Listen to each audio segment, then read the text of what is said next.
Dan untuk mengetahui bagaimana pemberlakuan PSBB di Sumatera Barat, kita akan langsung berbincang dengan Gubernur Sumatera Barat, Bapak Irwan Prayitno. Assalamualaikum, selamat sore Pak Gubernur. Waalaikumsalam, selamat sore Pak Sandro dan Mbak Pisa. Pak Irwan, apa yang membedakan pemberlakuan PSBB di Sumatera Barat dengan daerah lainnya? Pertama, dari segi jumlah positif semakin meningkat dari hasil swab lab yang kita miliki di UNAN. Sekarang sudah lebih dari 80. Yang kedua, jumlah yang meninggal pun juga meningkat. Dan ketiga, terjadi transmisi lokal yang ada di beberapa kota di Sumatera Barat, yang dari satu penerima menjadi kedua, ketiga, dan seterusnya. Dan kemudian tentu ini dari kajian epidemiologi.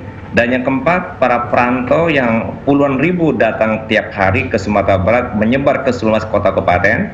Dan tentu yang kelima, terjadi suatu perpindahan yang terbukti dari hasil swab yang positif adalah antar kota dan kabupaten di Sumatera Barat, sehingga kami melihat efektivitas untuk PSBB mesti satu provinsi dengan 19 kota kabupaten semuanya. Ini seluruh kota dan kabupaten di Sumatera Barat mengikuti PSBB. Nah, kalau kita lihat bagaimana tingkat kesadaran dari masyarakat di Sumbar secara keseluruhan sendiri untuk menaati PSBB ini, Pak? Kesadaran masyarakat sangat tergantung dari sosialisasi yang kita lakukan.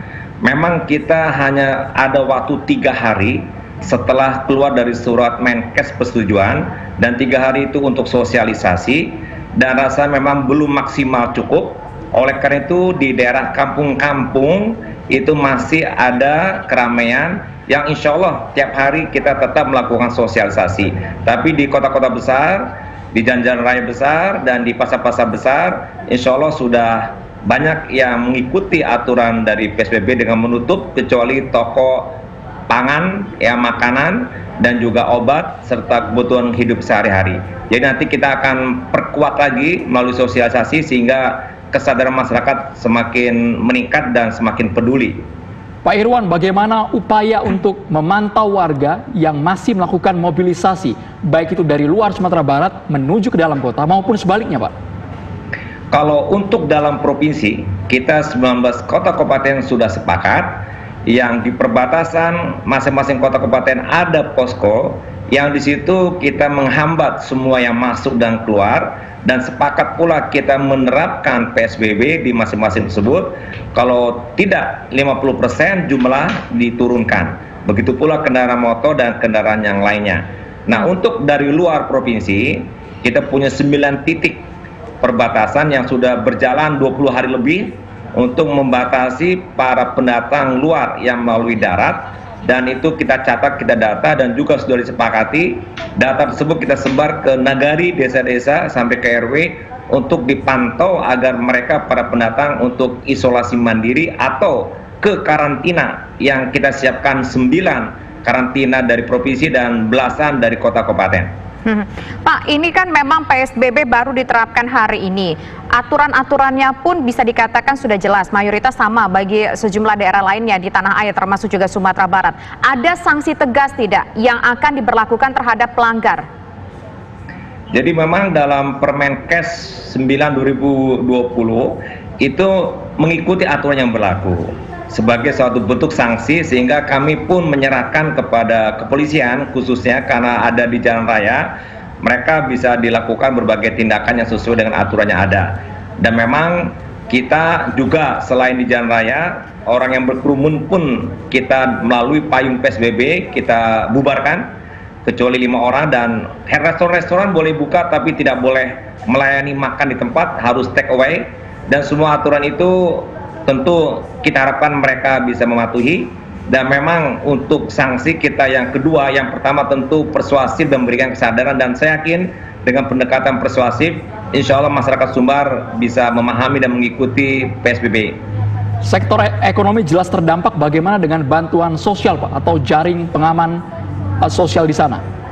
Ya, kita ada 7 bentuk jaring pengaman sosial, 5 dari pusat, 1 dari provinsi, 1 dari kota kabupaten. Setelah kami totalkan, lebih dari 80% masyarakat Sumatera Barat bisa tercover dengan bantuan ini. Baik PKH, ada 178.000 KK, sembako 245.000 KK, prakerja bisa di KKK menjadi 74 ribuan, Kementerian Sosial 250 ribu KK, dan Kementerian Desa 162 ribu KK. Kita pun dari provinsi sampai 119 itu udah 1.200.000 lebih KK dari 1,6 juta KK Sumatera Barat, sehingga masuk bantuan kota dan kabupaten, sehingga hampir sebagian besar yang tercover, dan tentu yang tidak tercover adalah mereka yang tidak terdampak, yaitu ASN, TNI Polri, pensiunan, orang-orang yang dapat gaji tiap bulan tetap dengan kasus COVID ini, dan mereka juga yang pengusaha-pengusaha dan pedagang yang mampu, yang punya tabungan, itu insya Allah. Sehingga demikian mudah-mudahan kalau pendataan melalui kota kabupaten ini rapi, tertib, tidak double, insya Allah saya yakin hampir semua yang terdampak bisa tertangani baik dari bantuan pusat atau dari provinsi dan kota kabupaten. Ya Pak, bantuan bisa tertangani, sekitar 80% bisa tercover masyarakat di Sumatera Barat. Tapi kita ingin tahu bantuan seperti apa yang nantinya akan diterima oleh masyarakat, Pak?